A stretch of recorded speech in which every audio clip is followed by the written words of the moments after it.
Okay, you're on. Hi. I'm Dr. Howard Ori. I received my MD degree from Tufts Medical School, a master's degree in epidemiology from Harvard. I'm the former deputy director for epidemiology at the Centers for Disease Control. I've published more than 100 scientific articles, consulted for public health agencies, and I really appreciate the opportunity to appear before you today.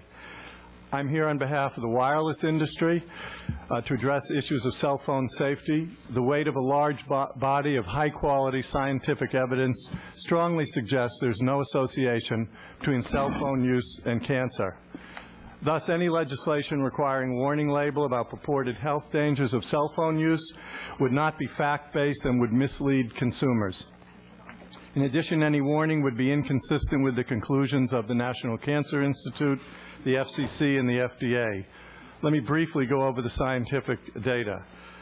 If, as some people speculate, wireless phone use causes brain cancer, then we would expect to see an increase in the incidence of brain cancer coincident with the use of wireless phones. None has been observed. Please look at the first page of the handout that I gave you. It has the two black and white figures. This comes from a recent National Cancer Institute study which published these charts. That study states during the period of use when mobile phone use was increasing sharply, the overall incidence of brain cancer changed little. The NCI concludes in that study, overall these incidence data from the United States based on high-quality cancer registries do not provide support for the view that use of cell phones causes brain cancer. Time trend data of a similar kind of data from at least 5 other countries also show that over time brain cancer rates have changed little. Most recently Sweden, I've seen the Swedish data going through 2009. Now if you look at the second figure that I provided you, the one with the colored lines, you see that brain cancer incidence in the United States has remained stable at all ages, including adolescents, through 2008, the latest data available. These data are from the CDC and the National Cancer Institute. They're from their cancer reporting systems. They include virtually every cancer that has occurred in the United States.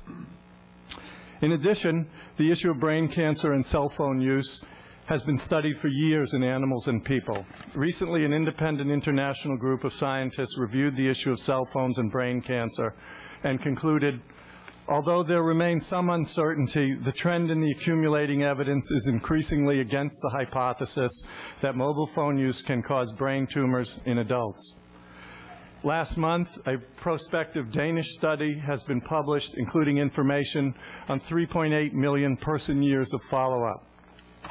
This study finds no increased risk of brain tumor, even after 13 years since beginning cell phone use. While the Danish study, like all epidemiologic studies, has limitations, its findings are consistent with the time trend data that you've just looked at, showing no association of cell phone use and brain cancer over a long period of time. There is now one published study of cell phone use and brain cancer among children and adolescents. It states, in summary, we did not observe that regular use of mobile phone increased the risk for brain tumors in children and adolescents. While human epidemiology provides direct information about the effect of wireless phones on humans, animal studies provide useful information because they permit controlled exposure conditions. Scientists have conducted multiple studies using animals, exposing animals to high doses of radio frequency emissions for the life of the animals, including while the animals are in utero. Overwhelmingly, these studies do not report an association between RF exposure and cancer, even under these extreme exposure conditions. Given the data in my presentation, it may seem surprising that a committee of the International Agency for Research on Cancer, IARC, recently announced that cell phones may be, quote, possibly carcinogenic to humans. This rating change was not new research.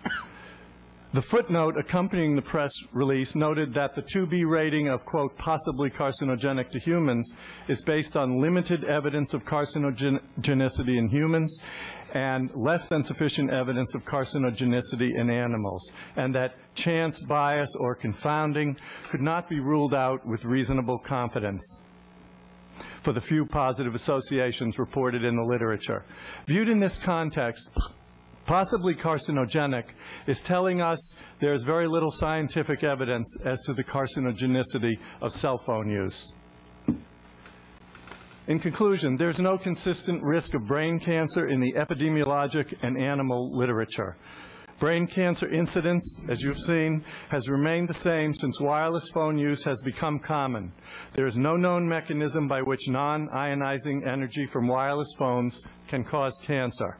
All of these findings apply to pregnant women and children. In short, there is no consistent evidence of adverse health effects from exposure to radio frequency fields. Thus, any warning requirement about possible hazards of cell phone use would be counterfactual and misleading to consumers. To pick up from here, Dr. Fred Schlachter.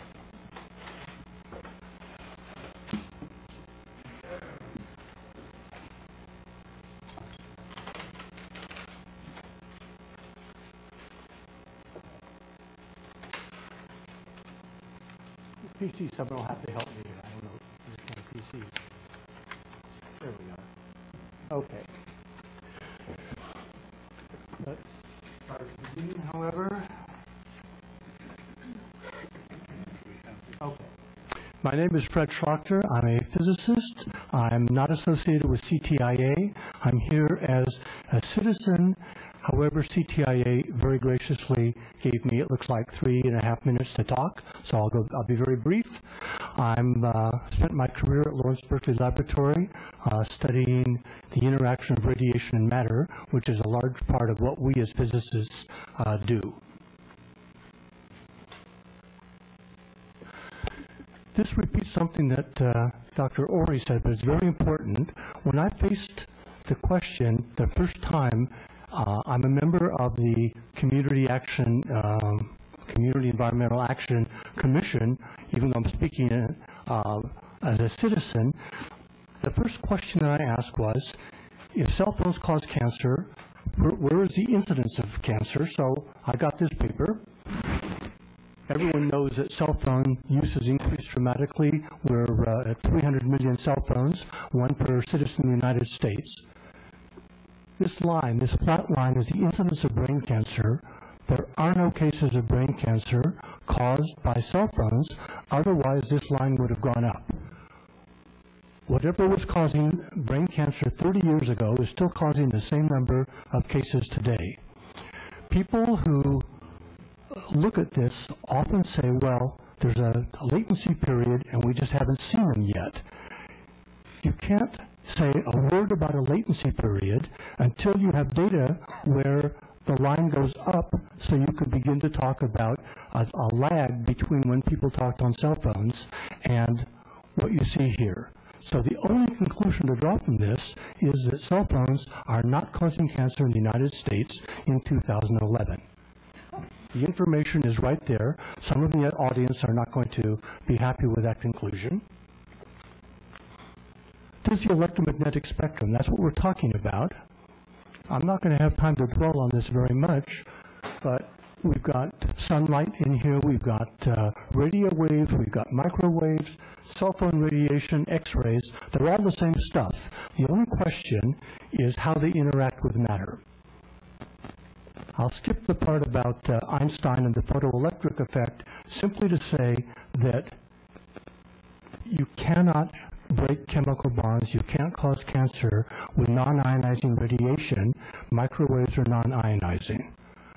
We all know that microwaves can heat matter, and certainly if you talk on a cell phone, your brain will get warmed up very slightly.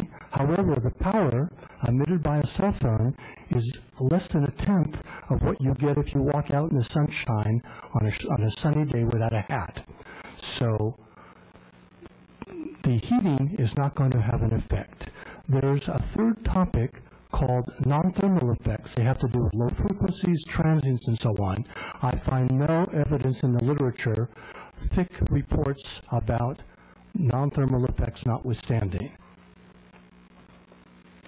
So I'm going to have to conclude here with a very simple statement, and that is that the reason I don't think we should pass this ordinance or have this ordinance is that we should not alarm the public about something that's not dangerous. And to that end, I'd like to point out that bananas are radioactive, and we don't have point-of-sale caution about them because it's not dangerous. The same applies to cell phones. Thank you. Thank you. Okay. Now we'll hear from the people who wish to see us move forward on this. You'll also have 10 minutes.